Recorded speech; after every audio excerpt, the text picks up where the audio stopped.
You're listening to the Easy Feed Podcast, episode number 43, 10 things that I would cook for dinner.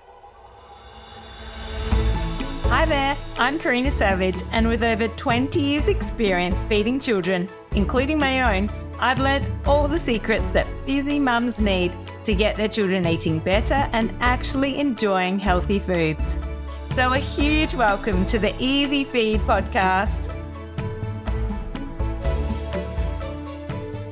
Hi there, I hope you're really well. I hope that you're having a great week if it is a weekday, or I hope that you are having an awesome weekend if you're listening on a weekend. Today I wanted to record a segment to make your life easier around dinner time. Well, not really dinner time. It's more whenever you think about what you're going to have for dinner. I tell you, sometimes I leave it until, it's probably a good 5 o'clock until I'm thinking, oh my gosh, what am I going to cook for dinner tonight? I don't even like thinking about it first thing in the morning, but it's probably smart to think about it first thing in the morning. It's actually probably smarter to think about it on a Sunday. That's what I say, right? Practice what you preach, Karina. I recommend actually menu planning and having 3 or 4 meals that you are planning on cooking for the week, then going and getting them, or probably even easier, doing an online order so that you've got those ingredients ready for those 3 or 4 meals for the week. And then the other few are scratch meals that you kind of throw together. It might be eggs on toast. It might be, beans on toast. It might be leftovers. It might be frozen food that you defrost. There's no judgment. We can't have these perfect meals all the time. We can't have these perfect meals even half of the time sometimes. Sometimes it's a really scrappy week. But I'm here to try and make your life easier, and I've got 10 dinners that I would cook relatively regularly for my family because they work, they're healthy, they're pretty easy. As long as I've got the ingredients, we're pretty home and hosed. So, there is no judgment though. Some weeks are just a disaster. And some weeks, honestly, there's been a week or two, I remember, where we have had takeaway at least 3 times a week, if not more. And that's when life just gets so crazy busy. And you know what? Don't beat yourself up over it. It is what it is. Yeah, it's not the best option, especially if they're not as healthy options, and they're costly too sometimes. Having said that, I was sitting at the traffic lights the other day with my daughter or son. I can't even remember who was in the car. It was my daughter. I think we were going to soccer. It was. And we were sitting there at the lights, and she's like, wow, that's cheap. And it was a McDonald's meal. It was 2 burgers plus a fries and a drink for $6.95. It was incredible. And then I used that as an opportunity to have a chat to her about how it's really sad that junk food is so affordable and so accessible for people. And we had a conversation about that's why people that perhaps don't have as much money do have more junk food, because it's so accessible and affordable for them to have, a full meal for such a cheap price. And I, at that point, said to her, that's why really a government needs to step in. And I think it needs to apply a junk food tax. I mean, there's been a lot of discussion about it. Perhaps no one's ever heard of it because the government doesn't do it. There really should be a tax applied to junk food, because at the end of the day, it's just making everybody sick, and it's making people sick as they get older, and then they're more reliant on the healthcare system, and they're more unhappy because they are sick and they develop diabetes and whatnot. So, and then my daughter said, but yeah, mummy, but then if you made junk food more expensive, then what would they eat? And I said, well, then it would force people to move to things like tin baked beans and tins of tuna and rice, and force them to go for those cheaper options but still healthier options. I think it's just because it's so convenient. They're so tasty because they know exactly how to switch on all your pleasure senses with salt and fat and sugar. And it's so cheap. And so it's so easy for people to go down that route. And kids love them too, which is a nightmare for us parents, because they're like, can we go to Macca's? And I was like, oh my gosh, no. No. Let's go get sushi, or let's make something. But I can see why it's so appealing to so many, especially if you're watching your budget. Yeah, I mean, it would be great if there was a tax on junk food. It would be great if more people were opting for cans of baked beans and, scrambled eggs on toast for dinner even, and that's, it's probably going to cost the same as a McHappy meal, but will actually be cheaper than a McHappy meal with, a side of tin peas and a bit of carrot, but it's not as appealing, I don't think, and it's not as convenient or easy. And so we have this dilemma, it's a societal disaster from a healthcare perspective because we have too many dinners being full of junk, and I think, the big fast food industries have a lot to answer for there.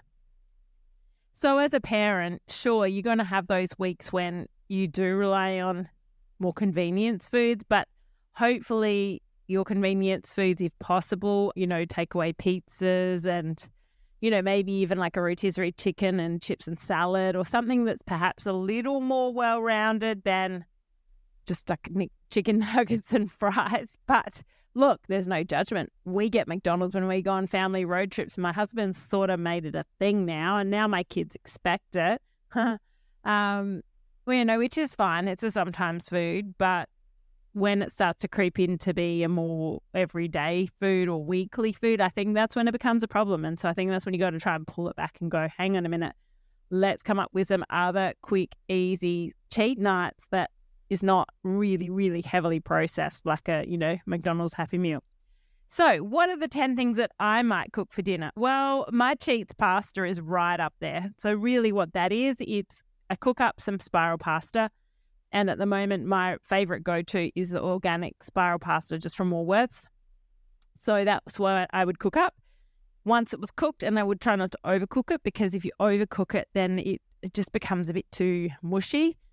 So I actually tried to cook up the little dinosaur pasta the other day, and it does not take long to go from normal shaped dinosaurs to complete mush, to the point where it looks like that alphabet pasta, but with no alphabet letters in it. It was just mush. But anyway, so I'd go for the spiral pasta. I'd cook it for, 10, 12 minutes until it was al dente. And then I would strain it. Then I pop it back in the pan, olive oil, a little bit of salt. And literally I grab a jar of Barilla, either Napolitana, or my favorite is the olive one. Depends if you like olives or not. It could be the Basilica one. Literally tip a jar in. And that's the pasta, the jar sauce, some olive oil, and you can do salt, you can do pepper, you can do a bit of extra oregano if you want. Probably not, because if you choose the one with herbs in it, the Napolitana's got some veggies in it. But literally, it's 3 or 4 ingredients, done, dinner done. No, there's no protein in it, but, it's a quick, easy dinner. You can always put a little bit of protein with it if you want, if you've got some leftover chicken in the fridge, or you can grab a tin of tuna and mix that through it. You can literally grab a handful of cashews and put that on the side. You can chuck some pine nuts in it. That will be yummy. That adds some protein. So you can add protein if you want, but a cheats meal, it doesn't always have to be perfect. It's just getting some food on the table, right? So that's a really good, quick cheats meal. Often I will get those Cleaver's organic Frankfurt sausages, so they're 80% beef, and I'll boil up a couple of those for my son, put them on the side. And so that's a couple of, sausages worth of protein. It's 80% beef. So yes, they're sausages, but they're the best of a bad bunch, really. So yeah, I think that's a good option for a cheats meal. My daughter, who wouldn't eat the sausages, I could also defrost some edamame pods and pop them on the side of the pasta just to go with it for some added protein. Look, the pasta does have a bit of protein, but just not a huge amount.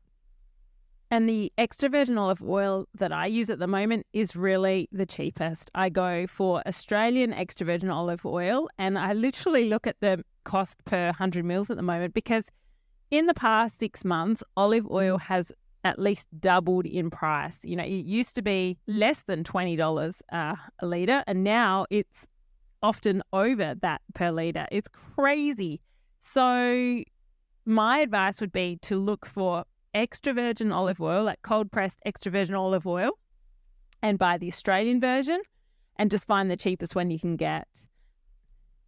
If you have the choice, I wouldn't go for the European version. Not that it's not going to be healthy for you, but I feel that the Australian extra virgin olive oil, it will probably be fresher and therefore even higher in antioxidants and polyphenols and all the good things that are in extra virgin olive oil. Okay, moving on to number 2, I have poke bowls. Now, poke bowls are brilliant because you can really adapt them to the whole family. So you can have all different bits and pieces that you can just add to it based on your preferences. So for our family, I would cook up some basmati rice. Then I would have some tinned corn, diced tomatoes, chopped up baby spinach for my husband, and the kids prefer chopped up iceberg lettuce. You might chop up avocado. What I really love is a bit of a black bean salsa. I do a tin of strained black beans with some of that Mexican spice seasoning. It might be burrito mix or something like that from Old El Paso, and a tin of pureed crushed tomatoes. I mix that together in the pan. As I said, you can cook some onion up first and then do the black beans with the Mexican spice and the tomatoes. But I really love that to go with poke bowls because that's yummy. My son prefers just chopped tomatoes. Then I'll often cook up chopped up chicken in a Mexican spice as well for my husband and my son, and I'll often use that as well. My daughter won't eat the meat because she's vegetarian, but she will have edamame. So that's another really good way. And in that situation, you don't really want the pods. You want the ones that have already been, I don't know what it's called, depotted. There would be a word for it. You probably know it and you're probably saying it out loud now. I can't even think of it, sorry, but where you've just got the individual edamame beans and you can buy them in the packs from Woolworths as well. Then my son would like grated cheese. So he will often do rice, grated cheese, lettuce, tomato, and a bit of chicken.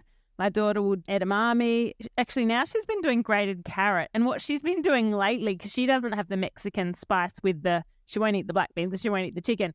So she'll put soy sauce on it. So she'll turn hers into a bit of a Japanese-style poke bowl. So my son will have the Mexican. My daughter will have the Japanese style, and then he'll put corn chips with it. So we have little corn chips. And she might do that as well, but it kind of doesn't go with the whole Japanese theme as well. And then my husband and I will just have the beans and the spinach and the chicken and the corn and the tomato and, whatever else is on the avocado. So it's a great one because you really can, everyone can put what they want in it, and it's quite balanced. And yeah, you can really put whatever vegetables you want. If you want to add extra things in there that I haven't discussed, like, bamboo shoots or sprouts or whatever takes your fancy, whatever floats your boat. So yeah, that's a really good one. So that's number 2, so poke bowls. So number 3, I have satay. So I've got this satay sauce that I buy. It's a Taylor satay sauce, but really you can use any satay sauce that you wish. Always check the ingredients for, the smallest number of ingredients possible. I always like to add a good couple of dollops, like big tablespoons worth of peanut butter. Or you could use almond meal, you could use cashew nut butter, just to boost the nutritional value of the meal, especially for my daughter, because she will eat it with the vegetables. We just pick out the chicken, okay? So what I'll do is I'll cook the onion, and then actually what my sister-in-law does, and this is a really good idea, is she will take that sauce and she'll blitz it up with extra peanut butter and a bit of water. So you can do that, or you can just literally mix it well in the pan. Then you can pop in the meat and the veggies and extra water and then simmer it down. And that's a really great meal. And as I said, by adding the extra peanut butter or almond meal or cashew nut butter, really boosts the protein and the nutrition of the meal. And then if you've got, vegetarians, well, maybe if you've got a vegetarian that won't eat it with the meat cooked in it, you probably have to cook it separate. But for most, you can just serve it as. I usually do broccolis and snow peas in there. You've got broccoli and snow peas and red capsicum you can put in there. And it's just a quick and easy, literally just a one pot, and then just cook some basmati rice and you're one and done, and it's great. And you can also add in raw cashews as well into that mix, so that's a really nice one as well. So that's the satay dish. On that same theme, I like a curry as well. In fact, my husband, now you've just reminded me, well, you haven't reminded me, I've reminded myself through talking about this. He's asked me to make a curry tonight, and you know what? It's actually not going to happen because we've got a busy afternoon and I haven't been organised with this one. This is where you need that Sunday afternoon to plan. But funny story. So I learned this recipe that my husband has asked me to make. It's called Damo style. I met Damo when he was living with my brother back in years and years and years ago now in Melbourne. And he was a vegetarian, and he probably still is. And he cooked these delicious curries from scratch. He made all of these amazing curries, and I got him to handwrite for me a couple of these curries. And I've still got his handwritten recipe from many moons ago in, I think it was Brunswick in Victoria. I have not seen this person for over 20 years now, but I'm still very grateful for his recipes. And my husband loves them. And so this green curry recipe, which he wants me to make, which I'm not even going to give you the recipe because I can't even remember it off the top of my head, but it's to do with red lentils mixed with a whole lot of spices and cooked down, hours. And then I think I put some zucchini in it and coconut milk. Anyway, it's made from scratch, right? So it's delicious. And that's a great recipe when I can remember exactly what I put in it. But it's a combination of paprika and cumin and turmeric and salt and pepper and green curry leaves. And basically you mix that all together with red lentils and you cook it down with water and then add in like whatever veggies like zucchini and whatever and red capsicum. And then you eventually add the coconut milk. That's right. And right at the end, you chop up these onions with brown mustard seeds and you cook them off in oil. And then you add that to the red lentils. Am I spinning you out right now? Probably. Anyway, that's not even the curry that I was about to say. That's not number 4, but that was just a little digression, a little story about Damo from Brunswick, who shared this amazing curry recipe with me. But you can always experiment, right? You can make your own Damo's curry. You can make your paprika, cumin, turmeric, salt, pepper, and then you basically mix that through red lentils that you've rinsed and strained in the pan. And then you basically cook it in water, add the coconut milk, add the onion and the brown mustard seed, and away you go. Anyway, one day I'll sort that one out and share that with you. But for now, a simple curry recipe for dinner, which was my number 4, is buying a jar of green curry paste or red curry paste and literally using a couple of tablespoons of that with coconut milk. Depending on how your children like spice is how much you add basically.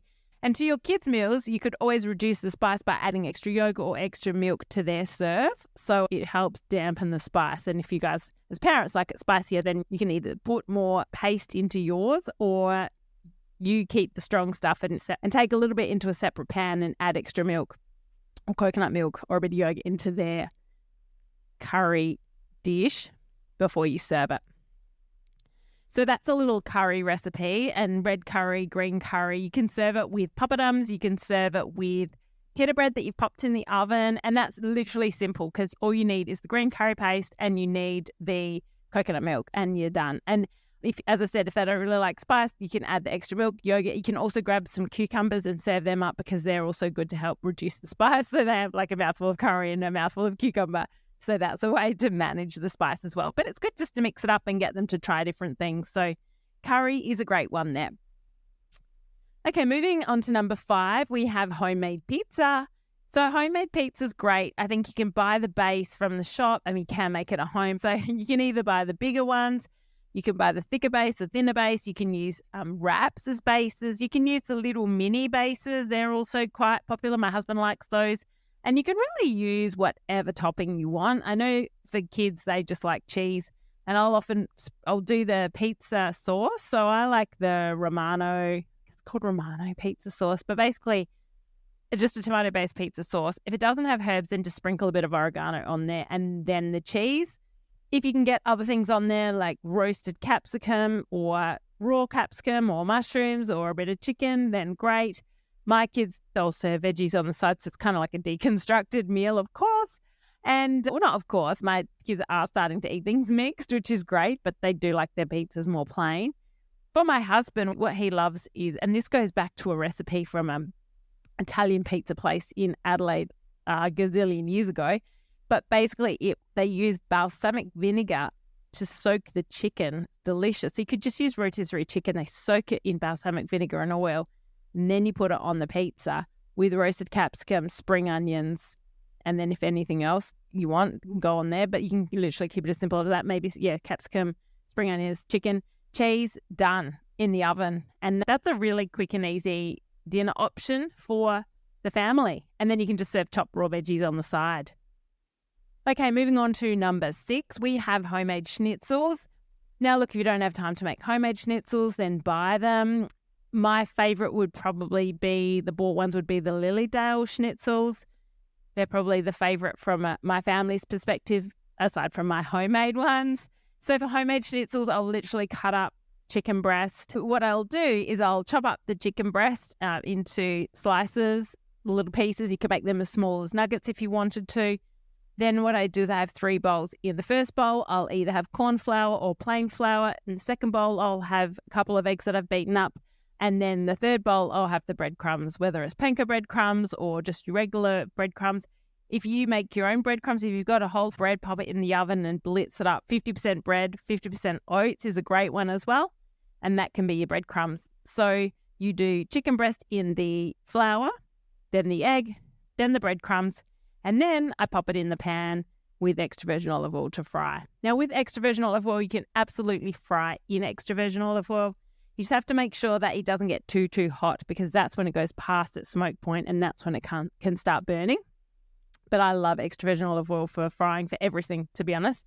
The other good one is avocado oil. That's a really good one to fry in as well. That's an even higher smoke point. So fry in extra virgin olive oil or avocado oil. The taste does change. So I actually used a bit of avocado oil with my extra virgin olive oil the other day because I just had someone who wanted to see what it tasted like and I could notice the difference. So you just have to kind of have a play and see what taste profile you like or your kids like. But another one would be sunflower oil you could use, but I think extra virgin olive oil would be the first choice. Well, not I think, I know for sure. I think it's liquid gold. So I would fry my schnitzels in extra virgin olive oil and then serve them with, in our family, I serve them with roast potatoes. So I'll just roast some potatoes in the oven with extra virgin olive oil and rosemary, and you can put a bit of salt on there if you want. I usually use dried rosemary.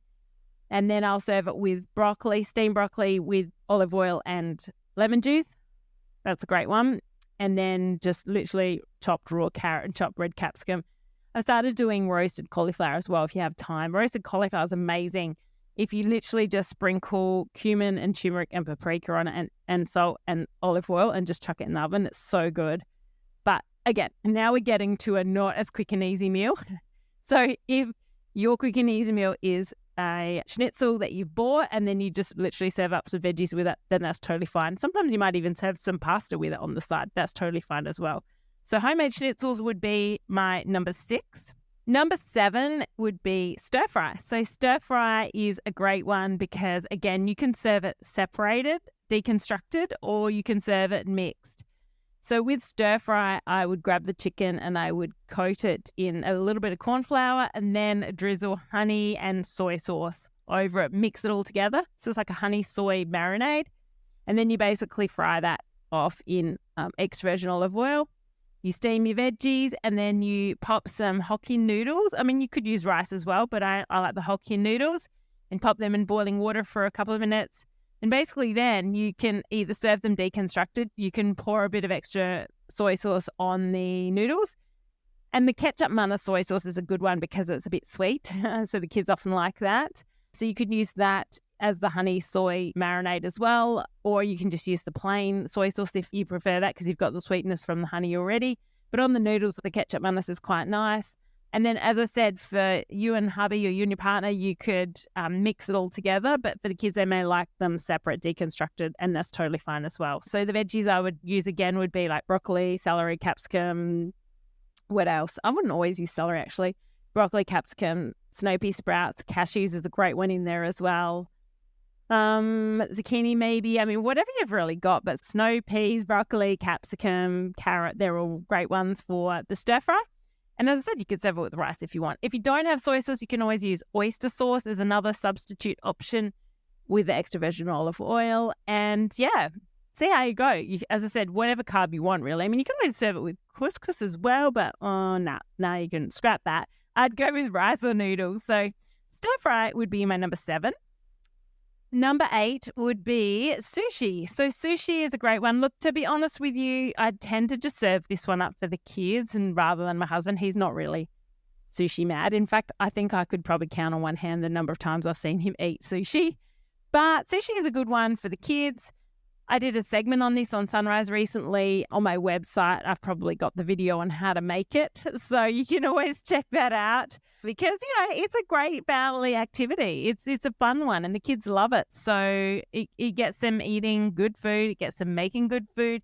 If you don't want to do sushi, you could do rice paper rolls. That's another great option. And again, you just use the rice vermicelli noodles and a bit of roast chicken and whatever other veggies you wanted to put in there. Avocado, you could use cooked prawns as well as the protein, or tofu. So sushi or rice paper rolls would be a good one, and that would be my number 8. So you're going to get a bonus one now, because number 9 was soup. And with soup, really, it depends on where you're at with, or where your child's at with their soup preferences, because some kids aren't into soup. My son's still not into soup, whereas my daughter quite likes like a potato and celery, sort of more vegetable style soup.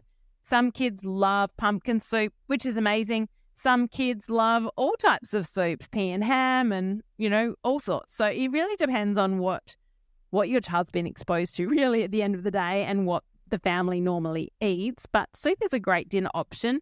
One way to get them to eat a little more soup is to put croutons in there. Makes it fun. So dropping in crunchy croutons can increase acceptance of the soup. Dipping their favorite bread into the soup can also help to increase acceptance. And then just giving them perhaps a little bit of soup on the side of their main meal, if they're not big soup eaters, can help to build that familiarity and trust, and eventually bring in that new food and increase the acceptance of that soup over time. But soup is a really good one to try, especially during winter. But as I said, if soup's not in their repertoire, then perhaps when you're having it, just put a little bit on the side for them, maybe some croutons or a bit of something to dip it in, like a bit of bread, and build familiarity that way. See, lucky I gave you the bonus one of the rice paper rolls, because soup may not be in your top 10 yet. We'll see. Hopefully it is. And my last one, whether that's number 10 or number 11 now, is Mexican wraps. So I know I talked about poke bowls earlier, but Mexican wraps are fantastic. And that could be burritos, enchiladas, quesadillas, however you say it.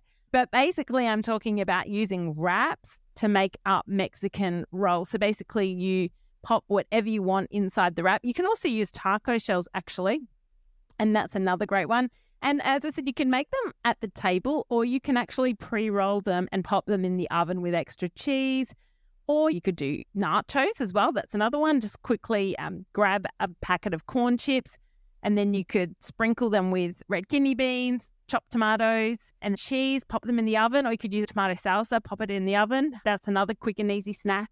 But in terms of having it at the table, again, having the different options means that children can really put what they want in them. And my son, on his wrap, he likes smashed avocado, cheese and tomato. Again, that's quite lower protein, but that would be his preference. And my daughter, actually now what she likes is she likes fried halloumi and onion and lettuce and mayonnaise in her wrap. That's not as Mexican as I initially had thought.